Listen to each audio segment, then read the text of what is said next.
Thank you for listening to Comics for Fun and Profit. This is Colin G with your sneak peek at next week, episode number 657 for comics originally releasing August the 3rd and August the 4th. But before Drew and I get into what's coming up in your local comic book shops this coming Tuesday and Wednesday, Drew, I got another pod under my belt last week. I'm back in the swing of things. What do we got going on? Well, Aaron Miller shared a solicit for the new Saga trade box set, and in that it's all 9 trades in a slipcase with like 6x9 cover prints in it. So it's pretty cool in its own right. But the important thing is what the solicit said, and the solicit says coming back soon. Hey, retailer friends, Brian K. Vaughan here, interrupting your regularly scheduled solicitation to say thank you for your patience while Fiona and I have been hard at work on the second half of Hazel's epic journey. We promise that exciting news is coming, and we want to offer your customers a cool new way to catch up on our Eisner Award-winning series. Yada yada, mature readers, saga, blah, blah, blah. But, so... not only is it coming back, but it's coming back for 9 more trades, another 48 issues. That's awesome. Yeah, no doubt. I did not. I wasn't sure if we were going to get like a wrap up arc. I wasn't sure what the deal was, but to get an entire it's more than 48 issues. What's in a compendium? I don't know. But what's 9 times 6? 9 times 6 is 54. Oh, okay. So it's even more than that. It's even more than that. Fantastic. So that's 108 issues then that we might get. So I'm excited about that. The fact that I'll be able to find a Saga 100 and the fact that is in their plans possibly is so dope. Oh yeah, definitely. So we're excited about that. That's pretty awesome. Chris wants to know, are you Team Disney or Team ScarJo? So for those of you... pay this girl her extra $60 million. For those of you that don't know, Black Widow came out not only in the theaters but also on Disney Plus for a premium price and made $60 million on there, and that money didn't have to be theater owners, so that was $60 million that Disney could just pocket straight away and chip off the budget. And Scarlett Johansson is suing Disney because she probably has profit participation. Yeah, she has bonuses for box office. Yeah, on box office and theatrical money, and she feels like that ate into that.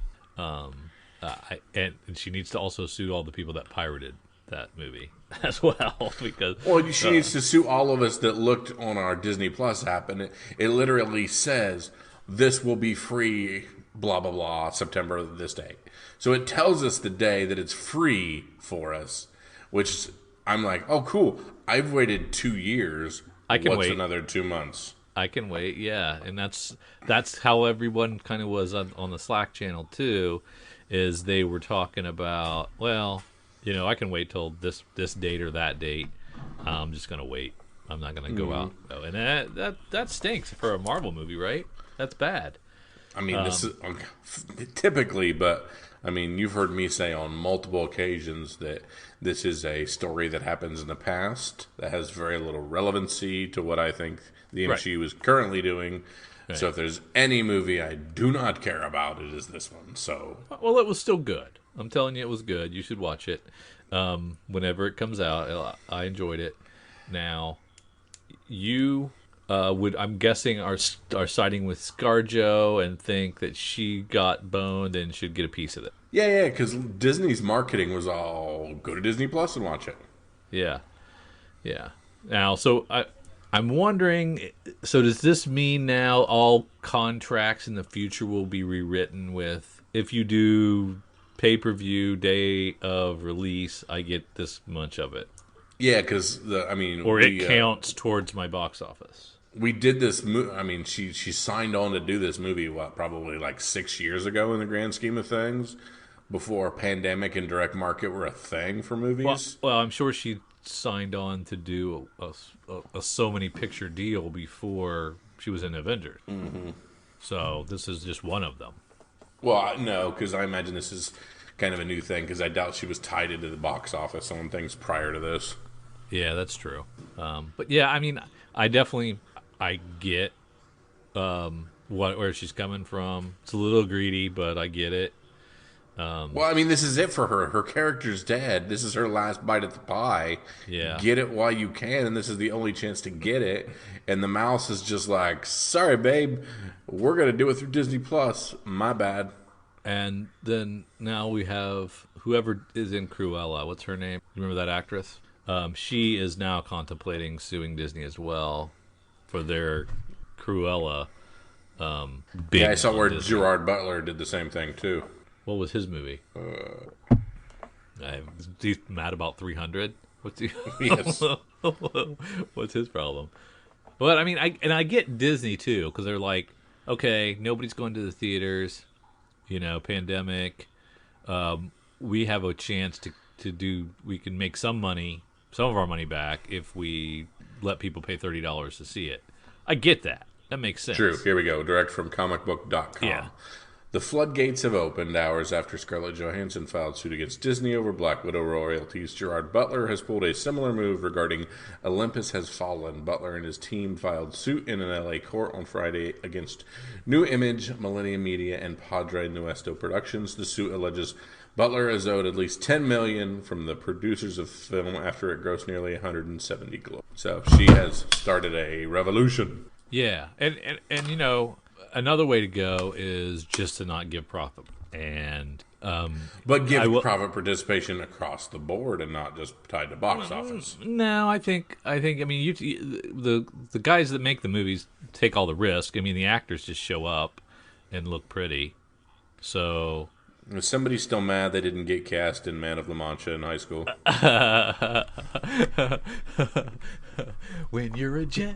You're always a jet. It was West Side Story, and you should have seen my. You'd have made a wonderful Maria. I apologize.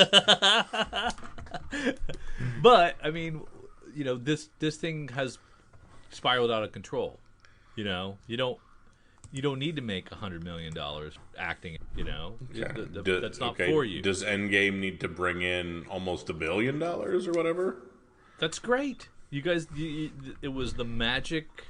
You did a great job. You guys did a good job of acting. The CGI team did a great job. It's a fantastic piece of work, and we funded it, so we get to reap the benefits. I can't believe I'm pro corporation. You're pro worker, and I'm pro corporation on this. This makes no sense. It seems a little off. Everything's upside down here, but. I just just go back to, hey, whatever. What's your rate? You want $1 million to act in this? Okay, here's your $1 million. We hope we make our money back. If we don't, but I mean, you see the horror stories about things like Lord of the Rings, where Elijah Wood made like $200,000 for all of them. Well, did he? I mean, did he want to act in it? He signed on it. People work for scale all the time on indie movies. Mm-hmm. Whatever scale is, I don't know, but they work for scale to do an indie movie, and sometimes those things do $100,000 because they strike a chord. So why? I don't know why you have to be a profit participator in a movie.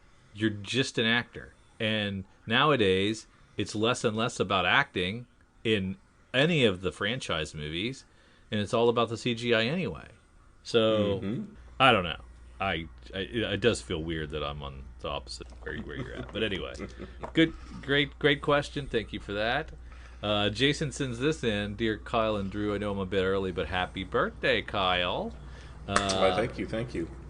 Since Kyle's birthday is coming up, if you had $100,000 to spend on Kyle's presents, Drew, what would you buy for him? He says comic book pop culture item, but I would buy him a very nice card, and I would pocket the rest. No, I know exactly what he wants. He wants like one of those Ford Raptor F-150s. Get him one of those. What do I have left? 10 grand. What are those nowadays? Slap it down on that Tesla truck pre-order. Oh, I'll get you that Tesla truck. There you go. That's what he wants. It will put Nightwing logo. It'll be Nightwing colors. We'll deck it out in Nightwing colors. I like it. That's what we'll do. Done and done. And that is all our feedback for today. Let's slide over. We still have kind of some time to talk previews. Most people have their orders in. But since Kyle was MIA for so long, we didn't even get to talk about August previews. We want to at least touch on it. There you go. So let's talk about Image in the August previews. So August for September? No, August for October. November. I'm sorry, I'm looking at a trade that's coming out in November because we're in the Image number. Yeah. October. Yeah. So we slide down here. We get a trade paperback right off the bat. A new Brubaker with Marcos Martin and Munsa Vicente. Weren't those the two that worked on Private Eye together with the BKV? Yeah, Marcos Martin was, I just can't remember. I think Munsa Vicente was too. Ah, it's possible. But I'm not 100%. But I think that's pretty awesome. Mm-hmm. So, I don't know, how long is it? 120 pages? 120 pages, collecting Friday number 1, 2, and 3, which I don't remember. Oh, I don't either. Okay, this exists already. Yeah, apparently this is an existing property. Oh, it's in print for the first. There you go. Oh, is this another digital to print? It could have been one of them. Maybe one of his panel syndicate things. Yeah, it was a Eisner-nominated panel syndicate mystery. And I used to keep tabs on panel syndicate and read all their stuff, and I've been so behind that I haven't touched panel syndicate forever. Which, if you don't know, you go to panel syndicate, you pay what you want. So if you want to sample it and you're not sure about it and you just want to pay nothing, you can just download it for nothing. If you want to give them 99 cents, you can do that. If you want to give them $50, you can do that. So you pay whatever you want. And it seems to be okay. Something BKV started, 5-6 years ago? Mm-hmm. And it's still going strong, still adding a lot of new creators all the time. So it's definitely something to check out. Go to panelsyndicate.com and check it out because it's nice library of free comics, and you can go read them for whatever you feel they're worth. Wait until Image collects them. Yes, if you want print, you can do that. But the first actual floppy comic we're going to talk about is one that has been well thought about. Gunslinger Spawn #1 from the Spawn universe. Todd McFarlane and Les Cott writing. Grant Booth, Philip Tan, and Kevin Conti. I am so out of the Spawn universe that I don't know if I would even be able to follow this. Is this all? I mean, it's an issue 1, so I'm imagining it's going to be accessible. Yeah. You getting this? I'm gonna read it. I'm curious. Yeah. Looks this pretty. This book contains 3 separate gunslinger stories, each taking a look at his journey through time from the Wild Wild West to the 21st century. With his 200-year-old past comes back to haunt him as he navigates the strange worlds of 2021. Get ready for the past and present to collide new. The Brett Booth art is really nice. So this should be able to hook us up. Now I just saw that it's a $6 issue 1, and I'm out. You were so close. Come on, friggin' Todd, you don't need the money. Yeah. 48 pages, $6. Just make it 48 pages and stick to your. You've kept Spawn $2.99 for this long. Let's $4.99. I would have gone $4.99. 100%. $5.99 though. Eek. Yeah. Now we got a Hellcop #1 from Brian Haberlin. It's called Welcome to Hell. It's a new horror science. It's in fiction. Hellboy's font. It is. Yeah. And it also has a Spawn cover. Yeah. So I don't know what's going on. When mankind first broke through the walls between dimensions, nothing could have prepared them for what they would find in known reality plane 1301A. It was absolute hell. Literally, a covert secret force was quickly assembled to patrol the hell plane and ensure that none of the nastiest denizens make their way earthside.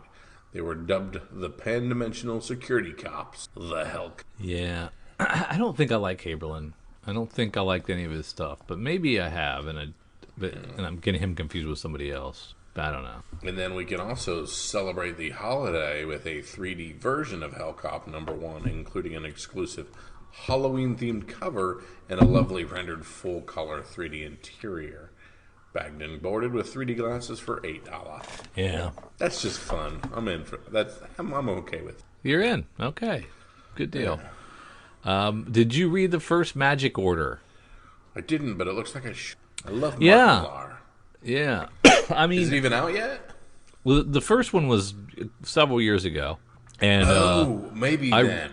I read the first couple of issues or issue and a half, and I just kind of lost interest. And I heard it really picked up, and people liked it.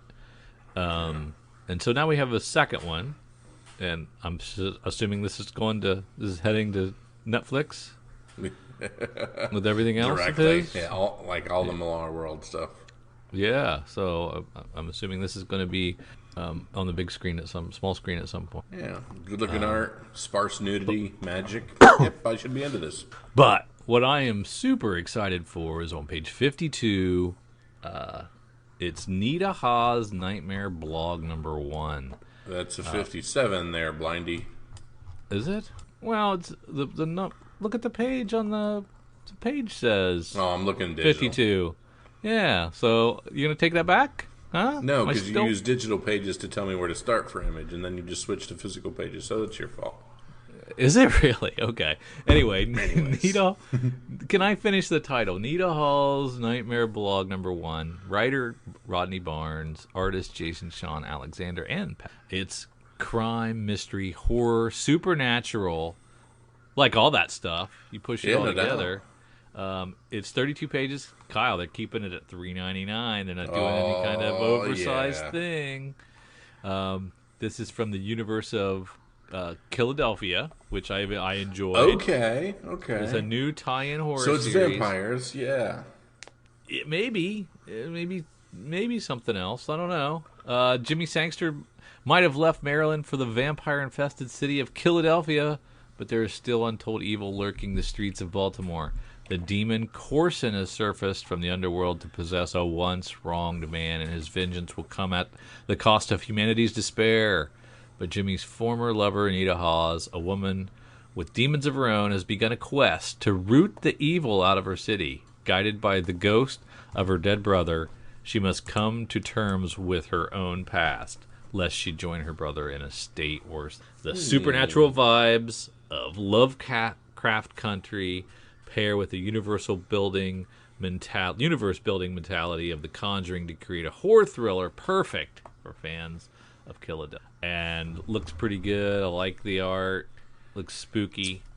The cover B is by an artist named Well B, who I don't know that I'm familiar with, but it's a very cool looking cover on that one. And then after this we have A Righteous Thirst for Vengeance. Now, another Remender. I am pretty excited about this one because, hey, it's a new Rick Remender. I don't know that I know Andre Araujo and Chris O'Halloran. I don't know their artwork. I don't think, but I might. But this is coming. It's a new crime series, crime and mystery thriller. Deadly Class is probably winding down. You know, some of his other stuff is winding down. So it's cool to get a new Rick Remender. This one is about an unassuming man who stumbles upon a dark web contract assassin's vicious plot to kill an innocent target. He turns himself into one. The professional meets road to perdition in this story of a family's unlikely guardian being hunted by rich and powerful men who are used to getting away with everything. I like crime books. Kyle, does this do anything for you? Could be. I mean, of the crime books, Remender does a great job on them. I'm looking at This this. might be something I'll dip in. I'm trying to figure out how. So it's just the number one. There's no of 6 or anything currently. No, it's a series premiere, so it's an ongoing until it isn't. That kind of thing. Andre Arahu, that art down there, I really like it. I really dig it. It kind of reminds me of Tyler Boss a little bit, and it's just got a really crisp look to it that resonates with me. But a new Remender, I'm definitely in. I'm super psyched.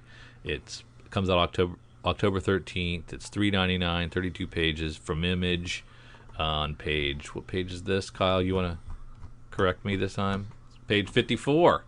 Page 54. So that's really, really sweet. Check that out. What else you got, Kyle? Anything? Still scrolling through. We got The Walking Dead 24. We Are the Walking Dead. 3 covers apiece, so we're bouncing back and forth on how many covers. Really like that cover C on 24. We're dealing with a lot of cool stuff in the prison at the moment. So we're creeping up slowly on the first appearance of the governor here soon. Yes. It's weird to be in so many different places with Walking Dead. Because, the show's coming back on. They're doing a trilogy. So the final season is broken into 3 parts. And so that's going to be, of course, the comics are completely over, but then they're also starting again here in color. And I think this is all going to be the Commonwealth storyline, I'm guessing? I believe so. Commonwealth, and that'll just take us to the wrap up and who lives, who dies, and be exciting. But it's probably not going to end until, next summer? Next spring, something like that? Hopefully we can get some online, maybe sell a few before it's all said and done. Maybe. We've got the Essential Guide to Comic Book Lettering. Do you ever want to know how to letter? Well, Blambot's Nate Picos will tell you how. Looks kind of neat if you like process stuff. I like that last page where it shows a bunch of the different fonts for different pull-out stuff. Yeah, like sound effects. I'm a big fan of when they do the crazy sound effects and like incorporate those into the letter. I always thought the artist did a lot of that. So I guess it's going to be a fight to the death between the artist letterer on who gets credit for some of the sound effects. Stefan Sajic goes back into his dirty mind for Fine Print Volume 1. This looks a lot like Sunstone. That's what I was, Volume 1. But this is called Fine Print. What's this about? How do you deal with a broken heart, junk food, excessive drinking, dubious contracts with ancient gods? For Lauren, the queen of bad decisions, the answer is always the worst possible choice. So when she finds herself with the rare opportunity to have her broken heart patched by the highest-rated god of desire, what could possibly go wrong? A tale of gods, mortals, love, lust, death, and bad decision. Oh. I like Sajic when he goes crazy. Yeah. He draws women very well. Looks like they collected the 3-issue Mother of Madness hardcover by Amelia Clark. There you go. 152 pages for a hardcover for 3 issues. They say it's the feminist forward wit of Maneaters paired with the artistic aesthetic of Joelle Jones' Lady Killer. 2 things I like. There you go. Outcast is complete in a compendium. That's neat. 1,000 pages. Exactly. Of goodness. Yeah. Yes. Well worth the read. Well. Yeah, I mean, it drug a little, but it finished up nice. There you go. You got the complete Paper Girls, 784 pages, 30 issues collected there. That's fun. But you missed out on all the fun newspaper stuff in the back matter. Yeah, that's the only problem. There's our Saga box set. Yeah, so I'm curious if Eric's Cowabunga's discount's going to be half that. If it's half that and $60 for 9 trades, plus you get all the 6x9 cover prints and the little slipcase, man, that's going to be tempting. I saw when I was Googling it when you talked about it earlier, I saw it on a page for 30% off. It was $87. But I don't know if Cowabunga will be better than that or Deep Discount. Yeah, maybe not. That'd be nice. But still, that's less than $10 a trade. Exactly. Yeah, which you can only really get the first one for $10. So yeah, if you don't have them, that's kind of neat. If you don't have Saga, get this. You have to have Get this. This would be sweet. You should have this. Trade pack for Summoner Wars. Trade for Time Before Time. Unnatural gets itself an omnibus. That's pretty cool. Yeah, for how many issues is that? 12? Yeah, I guess hardcover. Yeah, I guess. Bunch of really cool trade paperbacks this month. A big trade paperback. Yeah, and they seem to be bigger and bigger. And I'm not a trade reader myself. I'm a single issue guy, but I get it. Oh, there's Ghosted. Remember Ghosted? Yep. I don't remember it going 4 volumes. That's cool. Bunch of things back in print. They are pushing quite a bit as far as trades. 5 Ghosts. I don't know that I remember reading that one. Gravediggers Union. I don't remember that one. Just a couple of these somehow. Mm-hmm. Or sampled them and didn't like them. Just erased from my memory. A Man Among Ye hits issue 8. Crossover at issue 11. Your last Hey Kids Comics, number 6. Oh, nice. Come on, Ice Cream Man. Stop doing this to me. What are they doing? Creepy friggin' cover. Yeah, the Metastasis or whatever. Yeah, that is slick and creepy. And oh my goodness. Did you read the last issue of Ha? No, but I heard there was a cameo. Oh, was there a cameo? Yeah. It was friggin' depressing.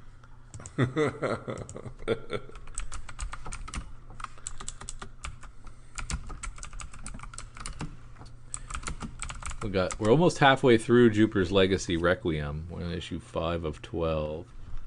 Did you read Kingspawn? No, I did not on that one. Made in Korea finishes up with issue 6. I've enjoyed those first few. They've been good. That is a dope looking regular Spawn 323. Oh man, that's great. That's that Brenz guy, right? Mm-hmm. Bjorn Brenz. Man, he's pushing it. He's right up there with Todd McFarlane. Yeah, I've loved his cover. I mean, that brand's covers. Yeah. That's all I see in the Image world. Good stuff. Well, let's slide over to Cover Price and see what's going on eBay and what's the hot stuff. Are you doing top 10 or am I? Sure, I'm doing the wrong. All right, for our Cover Price top 10, we're going to start at number 10 with Earth 2 number 25 from 2014. So is this, that's not part of the new 52, is it? Yep. Yeah. Oh yeah. Yeah. It was recently announced that Michael B. Jordan and his production company Outlier Society are developing an HBO Max Black Superman project separate from the one J.J. Abrams is doing. This version will focus on Val Zod Superman, whose first cover appearances in this issue. Many details are unknown, like if it's a film or a TV series, and whether the actor will play the central role. However, for now, Val Zod key books are super hot. 18 copies moved. High sale of $90 for a raw. Crazy. That's the Earth 2 was dollar bin fodder, man. Yeah. Might still be. Yeah, no doubt. Rank 9 Kaiju Score, number 1, the 1 in 15 Mark Nelson cover from Aftershock. This was from last year. The Deadline recently announced that Brian and Mark Gunn are set to adapt the screenplay for Sony Pictures and Escape Artists. The Kaiju Score, based on the Aftershock comic book series by James Patrick and Remy Brew. This news lit a fire under this first issue and all of its variants. This 1 in 15 selling 23 copies. A high sale of $110 for a CGC 9.8. Nice House on the Lake continues to be really hot. 38 copies still selling. CGC 9.8's already at $175. At rank 7, we have Avengers 267, Council of Kangs. High sale of $420 for CGC 9.6. We have Avengers number 2 from 2016. It has the Alex Ross Kang cover. continues its hot trend from last week. 72 copies moved to this. Holy crap, that's a ton moving. High roll sale of $81. Most copies are back down to around 20 because this book has moved so darn many. There were so many of them, I'm guessing. Yeah, exactly. Everybody was putting theirs up. At rank 5, we have Marvel Team Up Annual number 1 from 1976. There's a surprise entry in this week's list, and it's not even connected to any content. This is simply a book that many comic influences are calling undervalued due to it being the first quote-unquote new X-Men team from the Giant Size X-Men number 1. Outside of any X books and the first time Spidey meets this new team. His first meeting of the X-Men is in Avengers 11 from 1964. So with just that scuttlebutt, it moved 24 copies and had a high sale of $170 for a CGC 9.0. At rank 4, we have the cover A for Kaiju Score, which 44 copies moved of that. CGC 9.8, $200. Earth 2, number 19. We talked about 25 earlier. Also, as noted, Michael B. Jordan and his production company are developing this. This helped Valzad's first appearance in issue 19 move 45 copies. A CGC 9.8 of a new 52 book, Drew, is almost $600. And like the Raws are selling like $50, right? Yeah. 40, $50. So pick those up and have them CGC'd, I guess, right? Yeah, no kidding. It sounds like it's easy money. These are Tom Taylor books, so I think I have some of these. Yeah, did he write the whole run, or just like come in towards the end? He came in towards the end, but he was writing at this point. But he wasn't Tom Taylor then. No, but I went back and got Tom Taylor stuff. Okay, I was going to say nobody knew who he was, really. No, because we talked. Because at this point, Tom Taylor jumped on our screen with Injustice.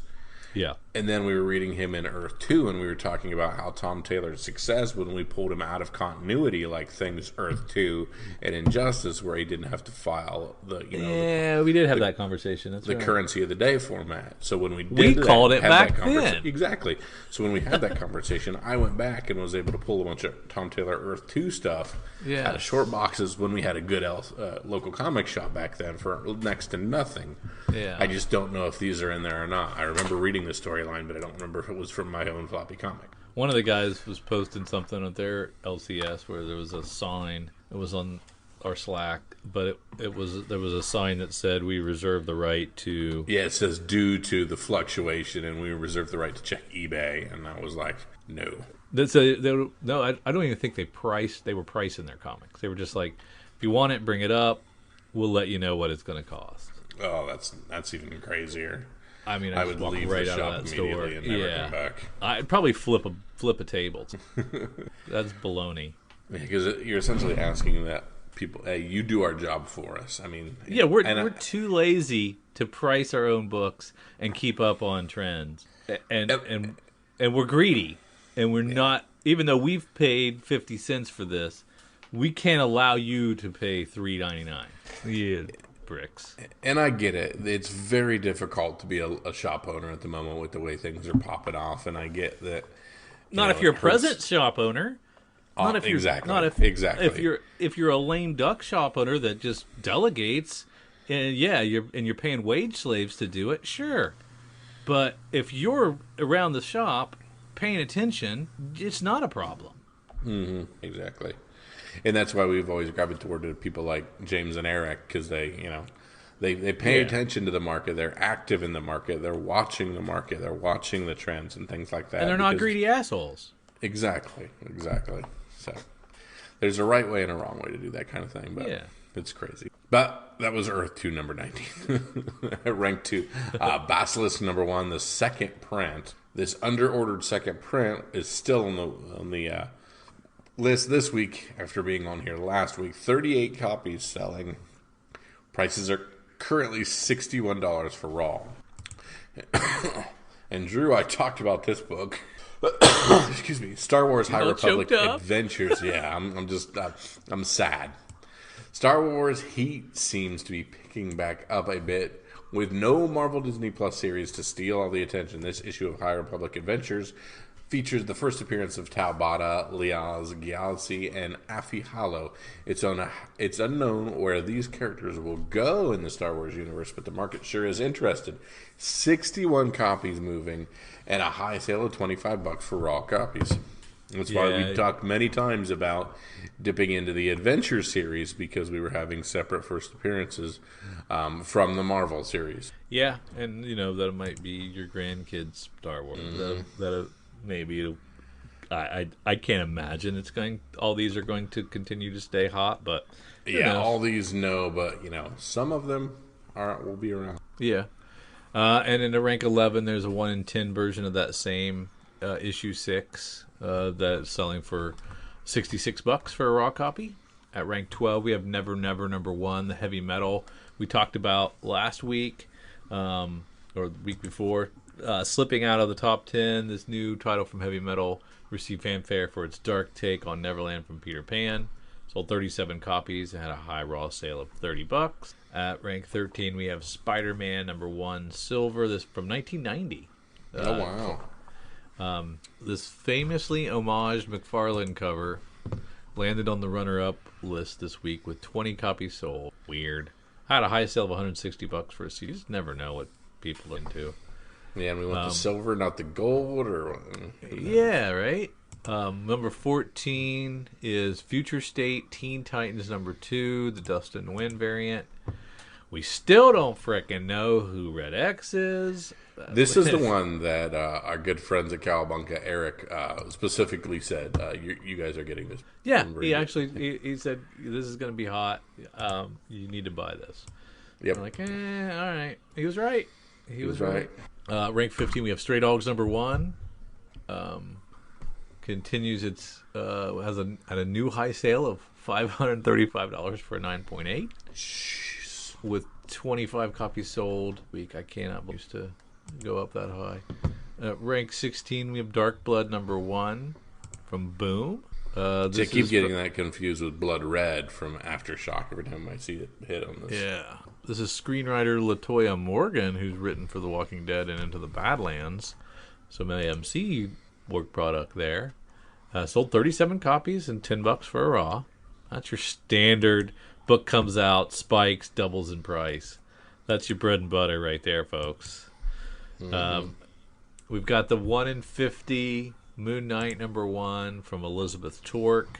This seems to be the go-to cover for everyone. 46 copies and had a high sale of $40. Terrible for one. So, big deal.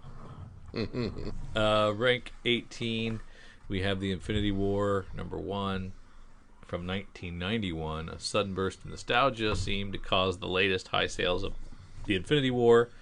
So we recently saw Spider-Man Doppelganger appear in the new comic book Extreme Carnage Scream, prompting many reminisce both the beloved 1990s Spider-Man cartoon series, where we last saw the Spidey Doppelganger in his first appearance, and all first appearance Marvel Doppelgangers in the Infinity War comic book, #1 comic book. Of course, this issue also includes Kang, and that only helps. There's Kang. It sold 23 copies and a high sale of $180. At rank 19, we have the Mighty Thor, #245 from 1976. Kang train still chugging along, taking He Who Remains and Kang, creating a unique character and logo. With that said, the sheer mention of He Who Remains was enough to cause this to sell 32 copies and a high near mint raw sale of 100. And at rank 20, Spawn #1 from 1992 rears its ugly head yet again, sold 30 more copies, and is now up to $269 for a CGC 98. And there's 3 million copies of there. There you go. Let's slide over and take a look at what FOC has. Yeah, of course, FOC is our final order cutoff. This is our last chance to add a few books to our previews, a few things that are coming out here in just a few weeks. Maybe we get some additional art, changed our mind, or we've found some hot books we want to jump on. Little note on this one from our friends at Deep Down Discount Comics who send us our emails and curate this list. As Marvel transitions to distribution at Penguin Random House, their FOC will pivot from Monday evenings to Sunday evenings. This week is the first week with collected editions shipping after October 1st, 2021. So just be aware of that some of the Marvel Penguin Random House books will be due Sunday instead of Monday as they transition. And they might as well just all move at this point, right? That seems to be where the puck is going on that kind of thing. Might as well. A lot of times Eric has a few things he's plucked out and says, hey guys, don't forget these things, make sure you mention them, but he hasn't. He's left it all up to you and I, Drew, so let's go into our FOC and dig through a few things and see what we can find. Too much pressure? It's so much pressure. Starting with Wonder Girl #3 from your girl Joelle Jones. Yeah. I feel bad. I haven't really been reading it. Yeah. Oops. Oopsie. It happened. Yeah. And we have the Aquaman 80th anniversary. A lot of times you and I always banty back and forth over what cover from what generation and what artist we need for these 80th anniversaries. Which is the one that you think you need for our good boy Aquaman. Doesn't look like we have quite the heavy hitters we had with some of the other 80th. I do like the Walt Simonton 60. Piques my interest. Oh, even not two of them yet. I'm over on Lunar looking at the stuff. Where am I at? Oh, the Aquamans. There they are. Oof. I don't know. I'd probably go old school with that because I'm not really. There was never an Aquaman that like captured my attention or anything. I mean, I'd you probably and I go were with big fans of Jeff Johns and the New 52 stuff, but I mean, not enough to be crazy. Yeah, I would probably go with the B, Michael Cho, 1940s. Yeah, I'm not seeing anything with a hook hand or anything in here either. So yeah, they didn't. You're right. They didn't really pull out all the stops on these. But at least they gave him his 80th. You know, that's true. But our boy Aquaman not getting the respect he deserves. Still, it's a shame. Yeah. Not enough people came out, and we didn't get the heavy hitters. You're right. Yeah. Now there's our hand in the Yuval Gucciati from the night. That's probably my pick. Yeah. See what Batman, Superman 21, the Kari Andrews looks like. Lee Bermejo still crushing it. Yeah, it's a given. I think that's all he does. Is he just does Batman and the card Detective B covers, and I'm fine with that. Yeah. Oh, that's a good looking Robin. Jorge Caron cover like that one. Should we start gobbling up King Shark covers? Because is he gonna? Yeah. Pop. Yeah. Is he gonna pop? I mean, I'm looking for a lot of cool stuff to come. Suicide Squad and King Shark being one. Is it the B cover that you were talking about? The Robin B cover, the Manipul? No, I was a bigger fan of the Jorge Corona just because I really liked that one.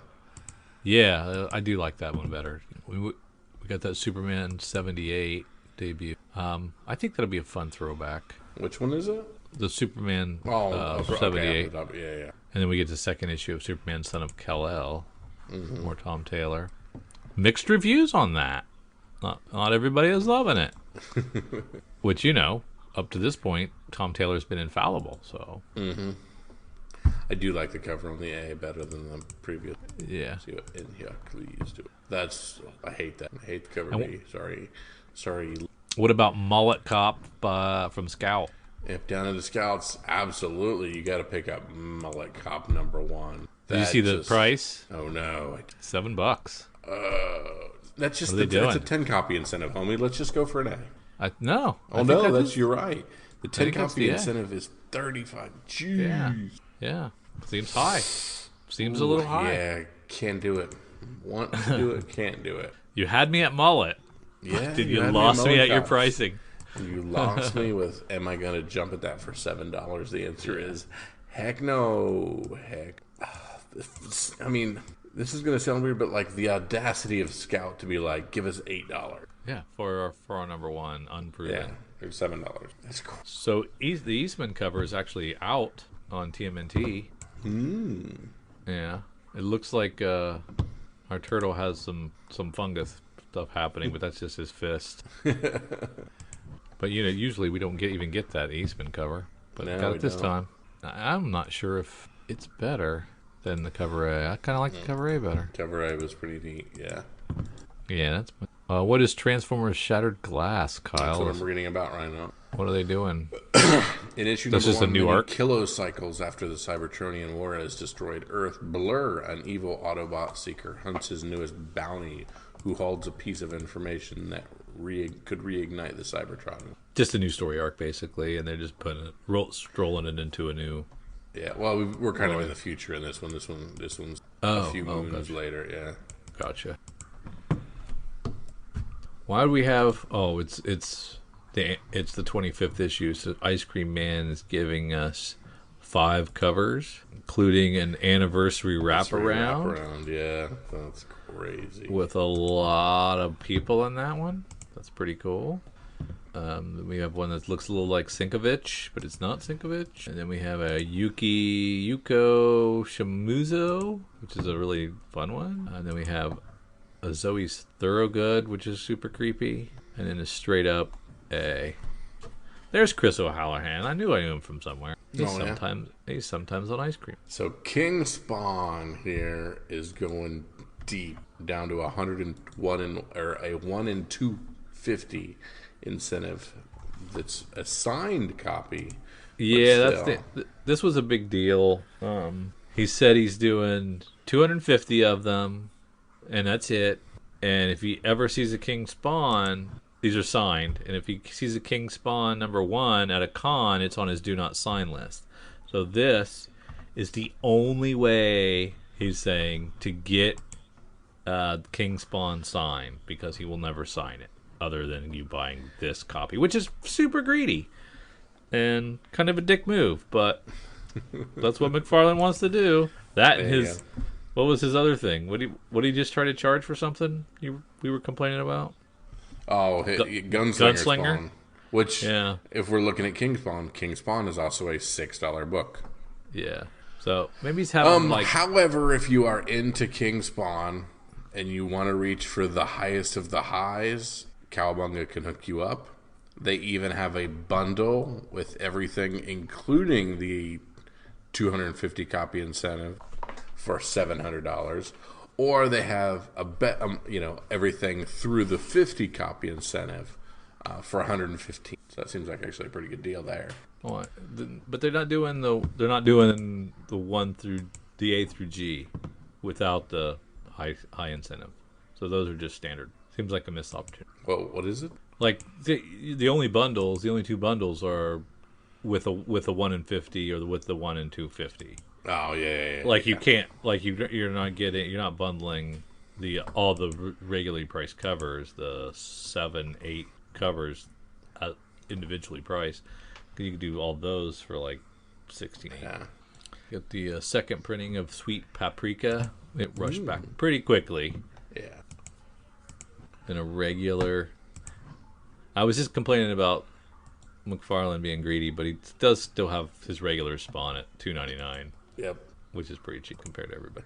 And another great Born Barons cover. There you go. We have Saint Mercy #1 of a 4-issue image series here from John Platten with art by Attila Rojo. A tale of vengeful retribution, Saint Mercy pits the Incan Empire against the American West and features 2 strong, determined young women who must defy authority and ultimately embrace. From the writer of Jurassic World Evolution, The Chronicles of Riddick Dark, Athena, and Wanted Weapons of Fate, comes a revenge tale that spans a millennia. Not do anything for me. Down in Marvel, though, we've got some annuals, and we've got a new Darkhawk #1, 5-issue miniseries. Yet another Carnage spinoff. We've got Riot this time, getting the #1 book. We've got Marvel Voices Identity #1 as well, with is this the Asian American stuff, Asian superhero stuff? Yeah. Mm-hmm. And we're coming back for Spider-Man Life Story with an annual, which is fun. An encore return to the world of Spider-Man's life story. So where do they leave off? Oh yeah, where Jonah Jameson focused. I gotta catch up on my Star Wars stuff. Funny Hunters stacking up with them. Yeah, Yeah, you need to plow through that so you can be up to date and tell me what's going on. Winter Guard #1, spinning off from Black Widow, the movie. We have the story with White Widow and Red Guardian at. Russia is cleaning house, and when the Red Guardian starts hunting down state secrets, he puts himself right back in his home country's crosshairs, dragging the White Widow along. Well, there's the second issue of Dark Blood if you want to pick up where the first issue left off. Val Landro doing the cover on. Don't have art on the third. Yeah. Do you like the 25 copy incentive for Something is Killing the Children? Pretty boring. Well, that's the cover, eh? Too bright. Too bright. No, actually, it's pretty good, but the cover A was the one that was pretty boring. Also, but yeah, the B for a $40, or whatever incentive, that is nothing. It's nothing. not one of those slam dunks where you're tempted. Yeah. No. Yeah. American Mythology is on the FOC. Is that the first time? Have they been on it before? Well, they have a Beyond the Farthest Star #1 and a Techno Freak #1 on FOC. Small publisher. I don't know. Those don't look good to me. Techno Freak, not bad. No. Yeah. Aftershock doing anything new this week? Nope. Just the same old. Second print of We Live #4 and the Titan's second issue of Horizon Zero Dawn Liberation. Valiant's second issue of Ninjak. And then Source Point has Suicide Jockeys #1. It's about poor, drunken, mentally ill crew of monster fighting, tank, and aircraft piloting. Interesting. Yeah. That has been our FOC. So, if you want to add anything, you have your ability to do that. Not a lot of stuff I gotta have. All right, speaking of stuff we gotta have, let's talk about stuff that is selling hot on the secondary market. Let's look at the Hot 10 list from our good friends at comicbookinvest.com. And let's start where we've already talked about, at Earth 2 #19. This is, of course, going back talking about this Batman. Or no. Yeah, we talked about 19 and 20. It was between $20 and $30. It is now $100. So this is Valzad. And the second hottest book is Earth 2 #25. Was a $5 to $10 book, now is $70. So it's super rare for DC to have the top two spots, but they do right here. So we have, of course, the first appearance and the first cover-up. Department of Truth #1, the sixth print, the 1 in 50 Virgin variant of that sixth print, is over $100. 50 copies is a lot for a sixth print. But yeah, that thing is flying. Well, Moon Knight makes another list here, Drew. Moon Knight from 2016, Moon Knight #3, the 1 in 25 Varegi. Yeah, and I didn't even know this existed, so I've never seen this before. I mean, it's okay, but yeah, I mean, $500, please. This is over $500. Varegi definitely has a unique style, which we do like for some reason. And that is a big if, Moon Knight is a huge hit, it's really hard to find. MK variants could all see significant increases like this one here has. So you think it's 500 plus for a 9.8 or a I would raw? imagine, but who knows? Yeah, 9.8 you're saying. Yeah.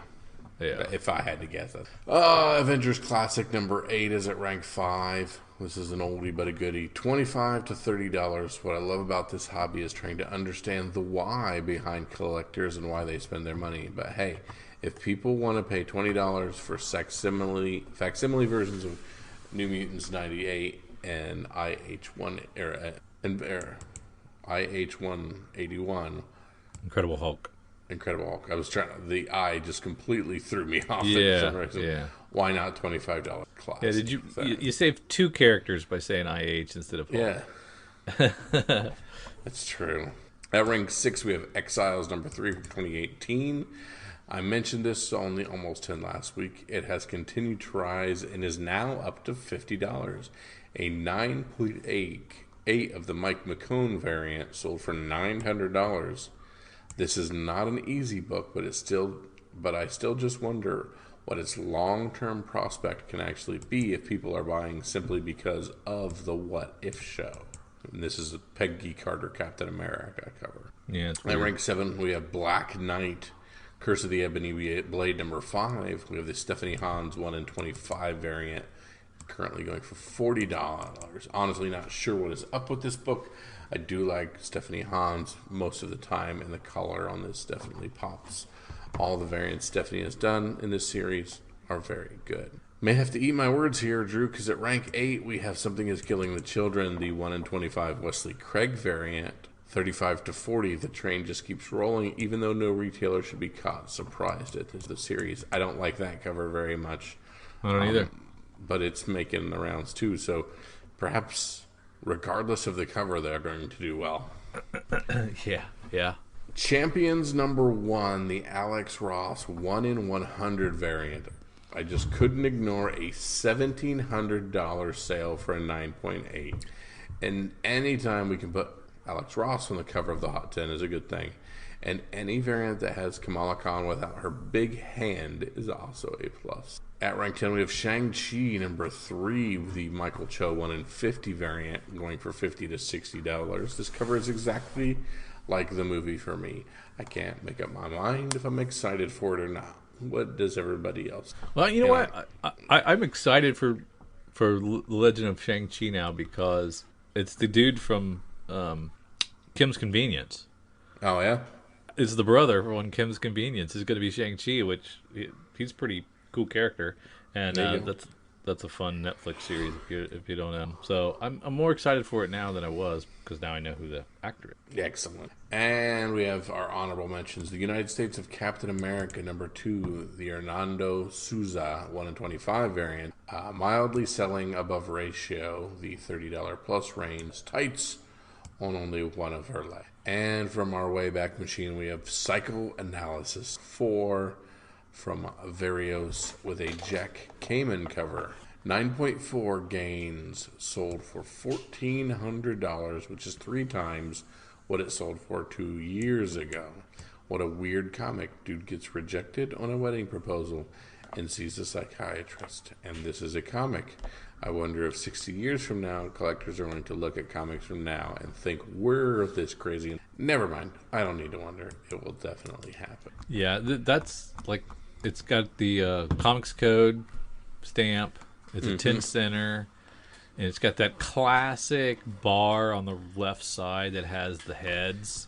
Yeah. It tells you who the main characters are in this. Mm-hmm. I just love that stuff. Man. Those are cool. I gobble those up when I see them in the wild. Not for $14, but you know. Yeah. Because you never know when. Yeah, they're fun. They're fun to have. All right, Drew, we've dabbled in what we can get in the future. We've dabbled on the things that we're buying on the secondary market, but let's talk about next week, Drew. It's time for our sneak peek at next week, where we're going to look at what is coming out very, very soon.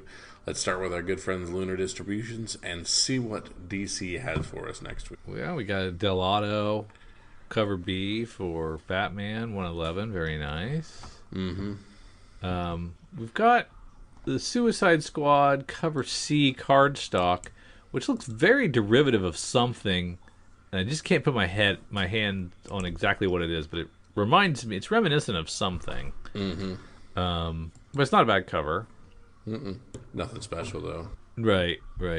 We have Crushin' Lobo number 3, the cover B by Kari Randolph. It's the Lobo and Family Sears Portrait Studio. Yeah. So that's kind of... Got some great Conjuring covers. A and B are very cool and creepy. I'm not sure if number 2 did as well as number 1. I don't think it did. So, but it's just a great VHS homage on the cover B, and we got that creepy ass monkey on cover A. So that's a good one too. Yeah, and I like the VHS on cover B, the VHS cover. Yeah, it's pretty good. Joker Presents Puzzle Box number 1. The cover A for that is the Riccardo Frederici, and it's pretty good. I'm sorry, that's the cover B, Riccardo Frederici. Zdarsky's doing the A. Yeah, Zdarsky's. Don't forget Nice House on the Lake number 3. Yeah, we're getting the third issue of that. That'll be exciting. OMAC One Man Army Corps. I'm sorry, One Man Army Corps is being collected as a trade. We know Mike Myers would be a big fan of that. I'm sure he has that coming and probably owns it in multiple versions. There you go. I like that Jorge Molina Suicide cover C. That's Suicide Squad Get Joker #1 of 3. It's fun. And a really good Francesco Mattina cover B for Swamp Thing #6. Oh, yeah. Yeah, that is nice. Anything else in DC? Nah, that'll do it. All right, so head on over to Previews World. Find our August 4th item. I think Geiger cover A is probably the strongest. Yeah. Gary Frank cover D is pretty. You or me, You Love in the Dark #1. Writer Scotty Young and artist Jorge Corona follow up their critically acclaimed Middle West with a brand new haunting tale. Fans of Stephen King and Neil Gaiman will enjoy this beautiful, dark, and disturbing story of discovery, love. Yeah, and they're cashing in on the Department of Truth, Nice House on the Lake, all the creepy stuff that's doing really well, and the timing's pretty good for this. So this is one that I think will do. And there is a cover A, and that is all. Yeah, so no choices to make, and it's a great cover. So. Ooh, Skybound X #1 has a second print with a really cool Clementine cover. Better than the original Clementine cover from, I think, like cover D of the original first printing. Yeah, and I missed out on seeing this during FOC, so... It's going to be a tough one to try, but that is a really nice second printing of Skybound X1. Yeah. Stray Dogs #1 going to a 5th printing, and I know that cover. It's a Dracula. Yeah, it's Dracula. That's awesome. 2 goes to 4th printing, that's 28 days later. 28 days later, yeah. Be careful with those dog bone. You look a little phallic. And then, what about, is that Poltergeist? Oh. Hocus Pocus? Yeah, that sounds right. On for 3, maybe? And then 4 and 5, I don't know. 4 looks like an older movie. Cut poster. And 5 I've seen before. Yeah. These always put me on the spot. I'm not a horror guy, so I barely know their covers. I'm also not a Trover Saves the Universe guy necessarily, but I am Rick and Morty. So for fans of Rick and Morty and Mega Man, they're talking directly to me. Yeah.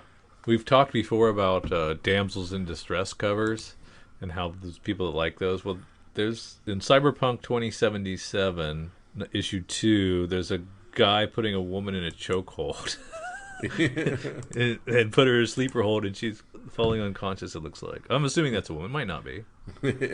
And if you've played Cyberpunk, you can just, your gender is removable and replaceable. Gotcha. Ain't that the truth? Amen. Dark Horse also has Golem Walks Among Us #1. Mike Mignola. Looks pretty cool. And then we have Lucky Devil #1. Cullen Bunn. Your boy. Yep. Love that Best of Casey Jones cover from That's IDW. Awesome. The bright yellow, yeah. Yeah, it's really nice. I'm not sure what Lane Lloyd is doing with the Transformers, but I kind of like it. It's like a Vareggi version almost of Transformers. I'm guessing you're saying no, you don't like No, my favorite. Marvel's got Deadpool Black White Blood #1, a 5-issue miniseries for $5, which could do something. I'm thinking. Yeah. I'm thinking that might be one that we need to keep an eye on. Deadpool hasn't made a big splash for a while, so. Tom Taylor and more. We're on to Lasher with the Extreme Carnage series. Don't know anyone that's reading those. A couple of Shang-Chi's going for a second printing, #1 and 2, so that's good. Silk #5 of 5. Sometimes we get hot Miles Morales covers based on Miles being on the cover in some form or fashion. Mm-hmm. And I don't know, does this qualify, you think? The Sway cover? Which one? Miles Morales Marvel Tales #1 by Bendis. Is that a good Miles cover? That is a good Miles cover. I can't tell anymore. what's gonna resonate, what's not. Yeah. It's got Ultimate Fallout 4 in it and Ultimate Comics Spider-Man. So it's a bunch of reprints. Yeah, but it's a good option. It's good reprints. Marvel Games variant for Silk is good. These Bounty Hunters books have been doing pretty well. So we got a Wanted Django poster on one of the covers. That might be something. They're all pretty nice, though. Mm-hmm. Getting a second printing of Venom's 200th issue. Not going to sell nearly as many copies. No. So it might be one to pick up. I imagine it will be the smaller print run of all the other variants of the 200. Yeah. Exactly. And we used to laugh at that, Kyle. We used to laugh at second printings as being collectible, with third printings to be collectible. But now, who knew? Who's laughing now? The printers, I guess. Looking at some fancy Vampirellas that cosplay. Holy smokes. Goodness. And that's pretty much all Dynamite has is Vampirella. Is that right? Looks like it. Do we grab a Basilisk? I mean, Basilisk is still doing really well. The second print of number 2. Yeah. My boy Jed McKay doing Magic the Gathering. Boom. God Killer Tomorrow's Ashes number 1 has a second printing from Black Mask. It's a good looking second printing. You're in the back half. Yeah, I've already zoomed through. I didn't see anything I cared about. What is Horizon Zero Dawn? Video game. Did that one turn out? The last one? Did we end up cashing in on those? Not really. Didn't do much. And that was the Momoko covers, right? Mm-hmm. But I'm happy with the Momoko covers, and I got that set I like quite a bit. They didn't spike yet? Or no. The second game will come out next year. There might be some movement then, but who knows? Ablaze has Porcelain from Maria Lovett. 5 covers to choose from there if you count the blank. I think cover E is probably the... I like Tyler Boss on D. Oh, that's also very nice. MFK's number 2. From our boy from Run. Behemoth. What is it? From our boy Run DMC. Oh, that's right. Yeah. Not All Robots from Artists, Writers, and Artisans. I love the Deodato cover B. Mm-hmm. That's a great cover. That's a collector's. Yeah, that's pretty. I think that'll be sought after.